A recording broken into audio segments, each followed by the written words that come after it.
Mahabodhi channel अपने mobile पर देखने के लिए प्ले स्टोर से डाउनलोड करें महाबोधि चैनल।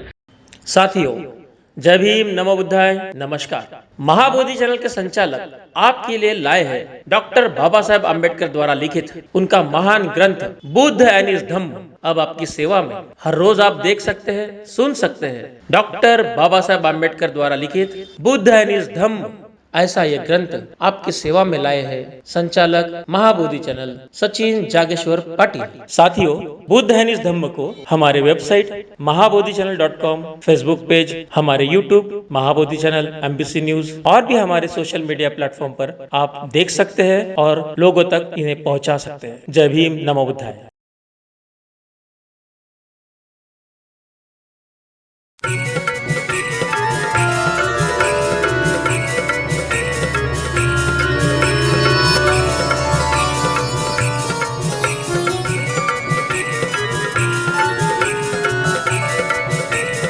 सभी बौद्ध बांधवों से एक अपील है।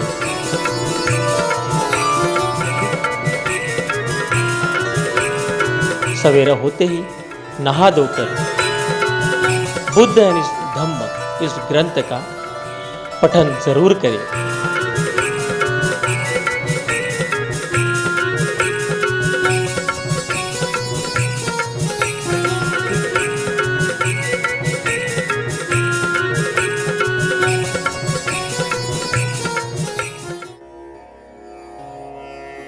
बुद्ध और उनका धम्म।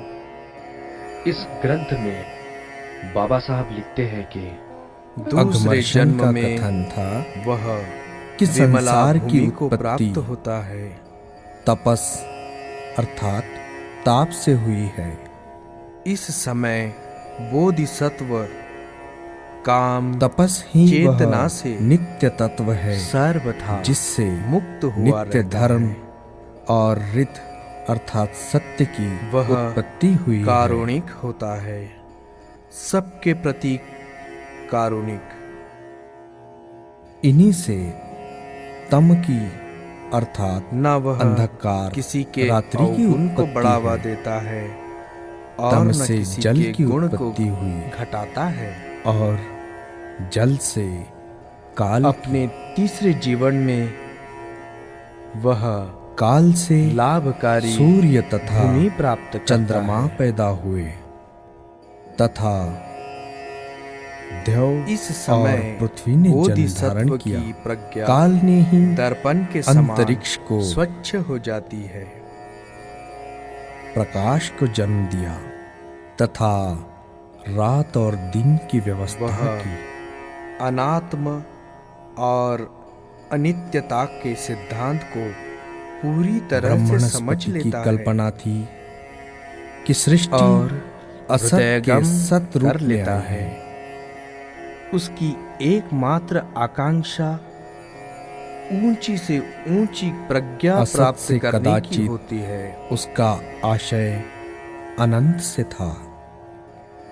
सत और इसके मूल लिए रूप से वह बड़े असत से से बड़े ही त्याग उत्पन्न करने के हुआ। लिए तैयार रहता है। समस्त सत्य का मूलाधार असत ही था और वह अपने चौथे जीवन में समस्त अर्चिष्मती भावी भूमि सत्य को का प्राप्त करता है, जो इस समय असत है। इस जन्म में बोधिसत्व प्रजापति अपना सारा परमेष्ठी ध्यान ने जिस अष्टांगिक समस्या को मार्ग पर उठाया वह केंद्रित थी करता है। 4 सम्यक व्यायामों पर केंद्रित करता है तथा कि क्या 4 प्रकार के सत की उत्पत्ति ऋषि बल पर केंद्रित असत करता से है हुई और 5 प्रकार के शील पर केंद्रित उसका करता है। मत था कि इस प्रश्न का प्रस्तुत विषय से कोई संबंध नहीं। 5वें जीवन में वह सुदुर्जया भूमि को प्राप्त करता उसके है। मत के अनुसार समस्त जगत का मूलाधार जल है। उसकी दृष्टि वह से सापेक्ष जो तथा जगत का मूलाधार निरपेक्ष जल के है बीच के संबंध को अच्छी तरह हृदयंगम कर लेता है। वह न सत के अंतर्गत आता है और न असत के।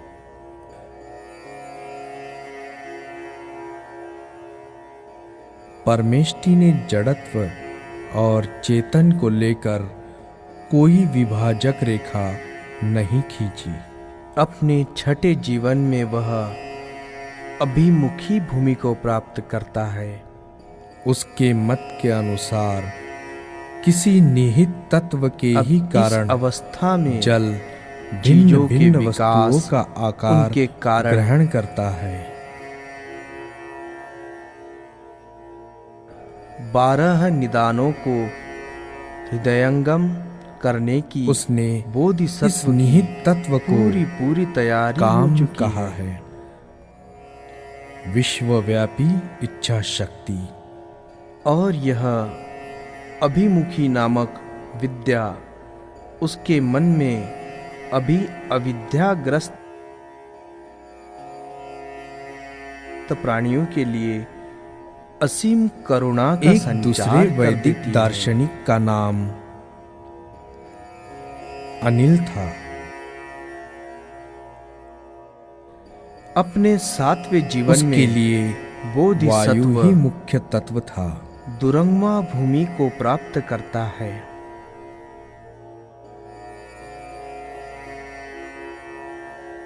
इसी में अब बोधिसत्व चलन देश अंतर्निहित काल था। के बंधनों से परे इसी है। में उत्पन्न वह करने की शक्ति अनंत के साथ है। दीर्घतमा का मत था कि अंत में सभी चीजों का मूलाधार किंतु सूर्य है। अभी भी वह सभी प्राणियों के सूर्य प्रति अपनी करुणा भाव अंतर्निहित रखने शक्ति के से ही कारण आगे पीछे देहधारी सरकता है।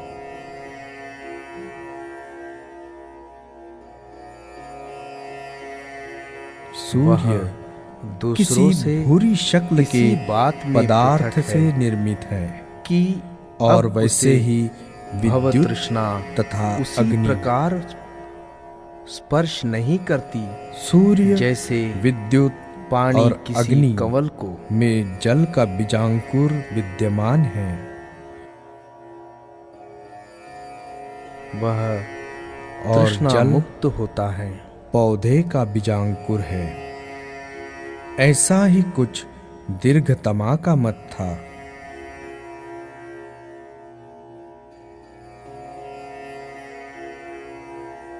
नारायण वह के शांत मतानुसार होता है।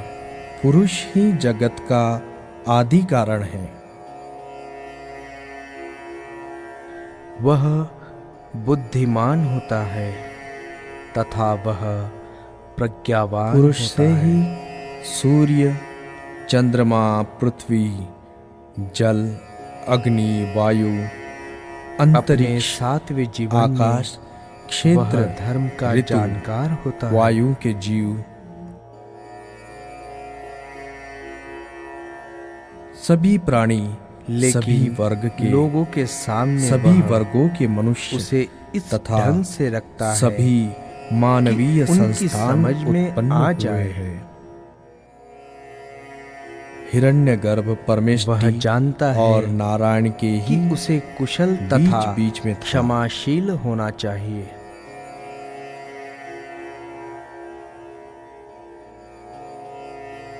हिरण्यगर्भ का मतलब है दूसरे आदमी स्वर्ण गर्भ। उसके साथ यही कुछ विश्व भी की व्यवहार वह करे, महान शक्ति थी वह उद्विग्नता रहित होकर जिसे उसे तमाम सह लेता दूसरे है। पार्थिव तथा दिव्य शक्तियों तथा अस्तित्व का मूल स्रोत माना जाता था। क्योंकि वह जानता है हिरण्यगर्भ का कि अर्थ अज्ञान के अग्नि कारण भी ही है। वह अग्नि उसकी ही मंशा है को जो सौर मंडल ठीक का नहीं समझ पा रहे। इसके साथ साथ वह उपादान दूसरों का कारण भला है। करने के विश्व की अपने प्रयास उत्पादक में शक्ति तनिक भी शिथिलता नहीं आने देता।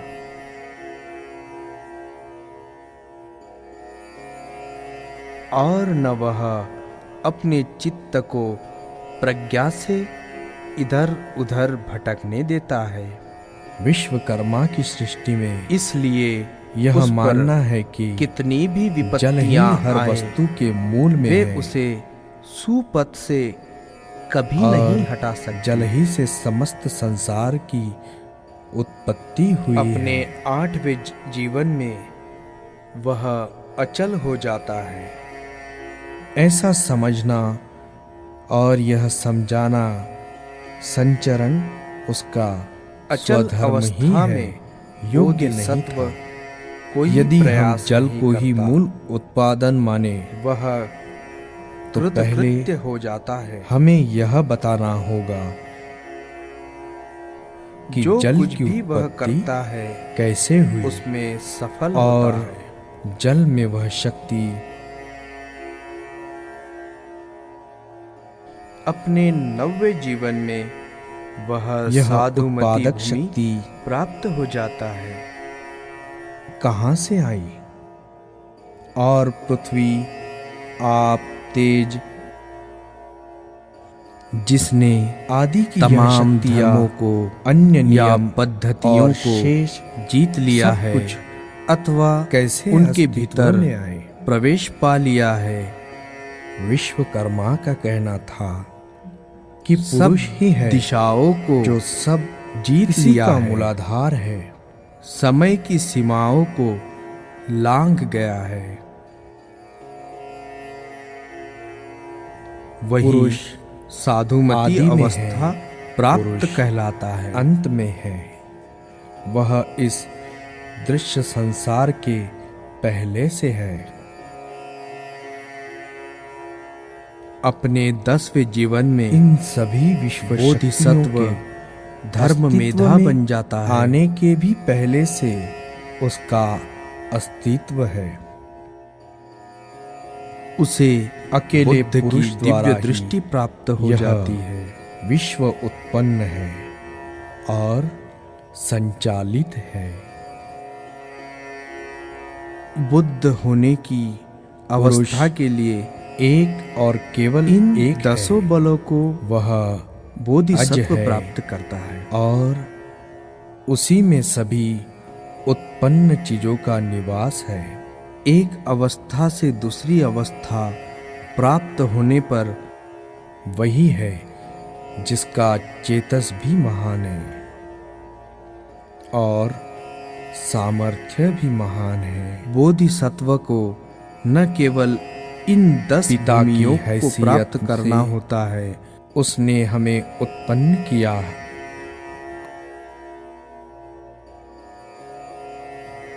बल्कि उसे 10 और पारमिताओं यमराज की को भी तरह पूर्णता को पहुंचाना वह होता है। हम सब के अंत से परिचित है।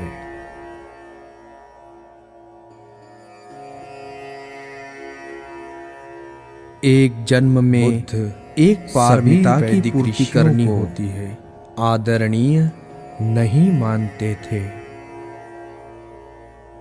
पारमिताओं की पूर्ति क्रमशः करनी होती है। वह उनमें से कोई 10 ही ऋषियों को सर्वाधिक प्राचीन तथा एक जीवन में मंत्र रचयिता एक मानते पारमिता थे। की पूर्ति करनी होती है।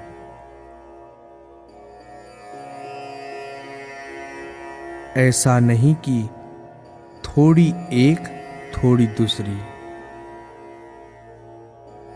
लेकिन उन मंत्रों में उन्हें ऐसा जब दोनों कुछ तरह नहीं से दिखाई वह दिया। समर्थ सिद्ध होता है, तभी एक बोधिसत्व जो बुद्ध मानव बनता के है। नैतिक उत्थान में सहायक हो सके। बोधिसत्व के जीवन की पराकाष्ठा ही बुद्ध बनना है। बुद्ध की दृष्टि में वेद बालू के कांतार जातकों के का समान सिद्धांत निष्प्रयोजन अथवा थे। बोधिसत्व के अनेक जन्मों का सिद्धांत, इसके लिए बुद्ध ने ब्राह्मणों वेदों को के इस योग्य अवतारवाद नहीं के समझा। सिद्धांत से सर्वथा प्रतिकूल है कि उनसे कुछ सिखा जा सके व ग्रहण किया जा सके। अर्थात ईश्वर के अवतार धारण करने के सिद्धांत से। इस प्रकार बुद्ध को वैदिक ऋषियों के दर्शन में भी कुछ सार नहीं दिखाई देता था। जातक कथाओं का आधार है कि बुद्ध के व्यक्तित्व निस्संदेह में उन्हें गुणों की सत्य की पराकाष्ठा का खोज थी। समावेश हुआ है। अवतारवाद के अनुसार वे भगवान उसे को अपने अंधेरे में अस्तित्व टटोल में रहे थे, निर्मल होने की किंतु उन्हें आवश्यकता नहीं। सत्य मिला न था। ब्राह्मणी अवतारवाद का ब्राह्मणी सिद्धांत यही कहता है उनके कि सिद्धांत केवल मानसिक उड़ानें थी।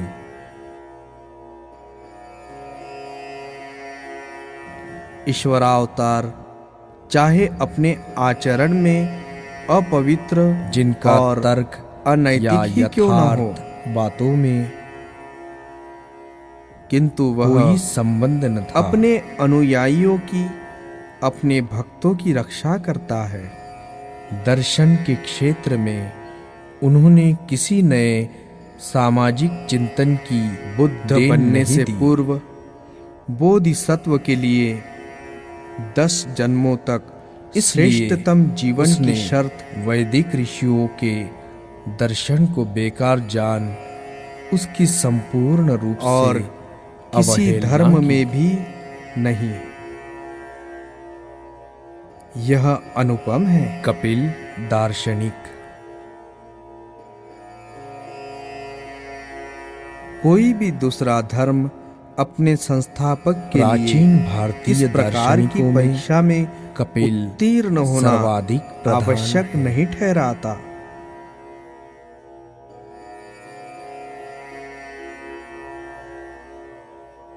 उसका दार्शनिक दृष्टिकोण अनुपम था। वह एक अकेला दार्शनिक नहीं था। 5वां भाग। वह अपने में मानो एक दार्शनिक वर्ग ही था। उसका बुद्ध दर्शन सांख्य और दर्शन कहा जाता था। उनके पूर्वज उसकी दार्शनिक मान्यताएं चौंका देने वाली थी। बुद्ध और वैदिक ऋषि।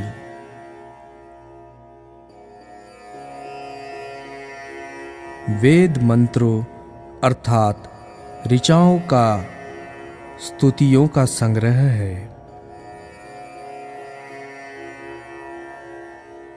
इन ऋचाओं का उच्चारण सत्य करने के वालों लिए को प्रमाण ऋषि कहते आवश्यक हैं। है। सांख्य का यह प्रथम सिद्धांत है। मंत्र देवताओं को संबोधित प्रमाण करके के की गई सत्य का प्रार्थनाओं के अस्तित्व अतिरिक्त नहीं। कुछ नहीं है।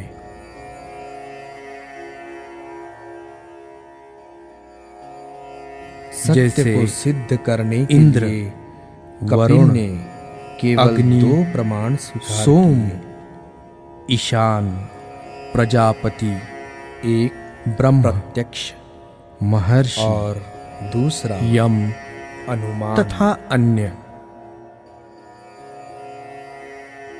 प्रत्यक्ष से मतलब प्रार्थनाएं प्रायः इंद्रियों के शत्रुओं से माध्यम रक्षा विद्यमान व वस्तु की शत्रुओं के विरुद्ध चित्त को जानकारी सहायता प्राप्त करने के लिए है। अनुमान 3 प्रकार का है। धन एक, प्राप्ति के लिए है।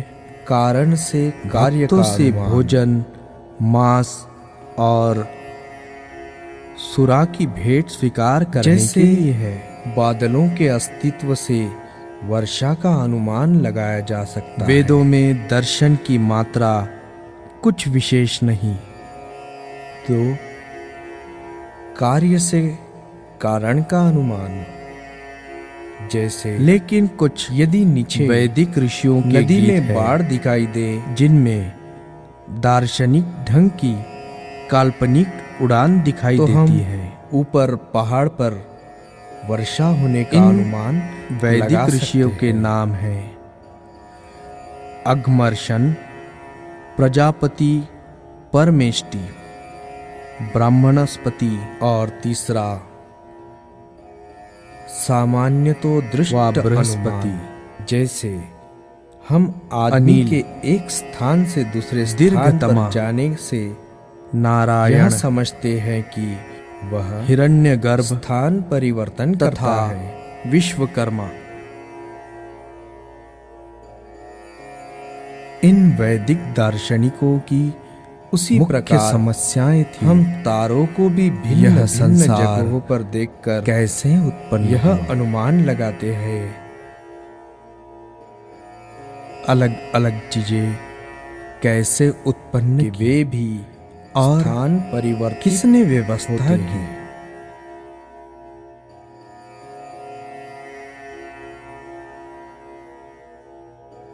उसका यह अगला संसार सिद्धांत किस में से उत्पन्न सृष्टि हुआ की उत्पत्ति के और संबंध में था, फिर किस में विलीन हो जाएगा।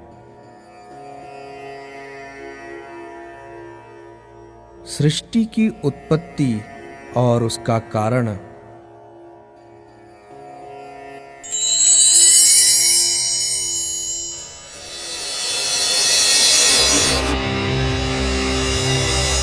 कपिल को किसी सृष्टिकर्ता का अस्तित्व स्वीकार न था।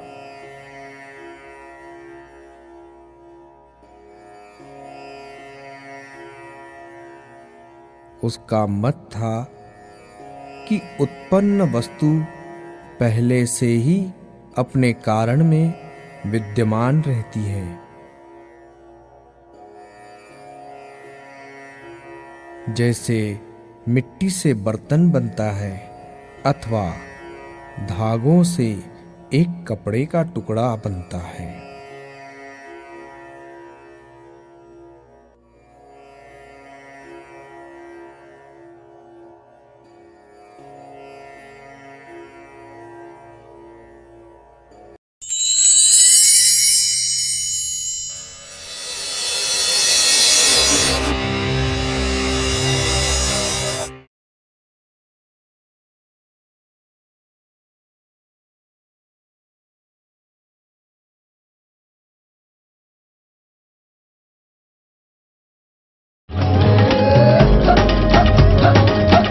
जल्द से जल्द महाबोधि परिवार में शामिल होइए और उन्नति की नई राह पर चलिए।